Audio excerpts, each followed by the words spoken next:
আজকে আবার একটা নতুন ভিডিও ছাড়লাম। তো এর বিষয়ে কিছু আমি বলতে চাচ্ছি যে অনেক লোক বলে যে বিল্ডিং হয়েছে, আমরা পাইলিং করেছি, পাইলিংয়ের উপরে আমার এততলা ঘর করব।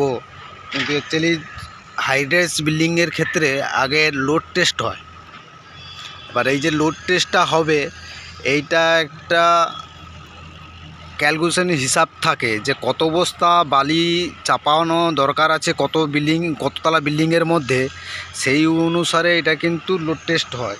আপনারা দেখছেন যে লোড টেস্ট কিভাবে করে, কেননা লোড টেস্ট না করলে সেখানে মাটি বা সয়েল্ট কি পজিশনে আছে, কি ভিত্তিতে আছে সেটা জানা যায় না।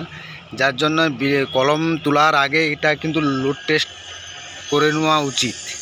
যারা হাইরেজ বিল্ডিং বানায় সেটার একটা ভিডিও আপনাদেরকে দেখালাম। এতে কত বস্তা বালি দিলে তবে বোঝা যাবে যে এর মধ্যে আমি কততলা বিল্ডিং তুলতে পারবো, তুললে আমার বিল্ডিং বসবে না, সেইটা কিন্তু একটা জরুরি ব্যাপার থাকে।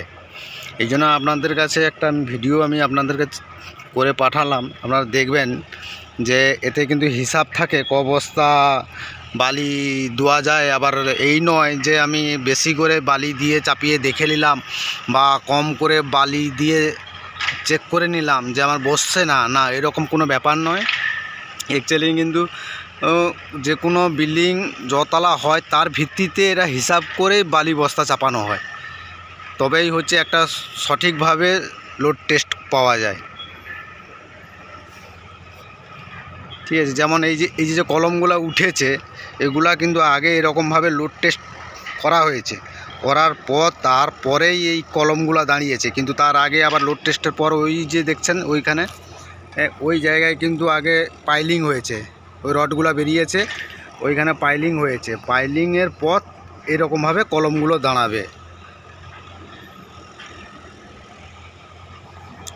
আমরা তো অনেক কাজের সাইডে বেরোই, অনেক ভিডিও পাই, কিন্তু লোড করতে পারি না। যেইটুকুন পারি সেটা আপনাদের কাছে শেয়ার করি। ভালো লাগলে অবশ্যই শেয়ার করবেন আর লাইক করবেন।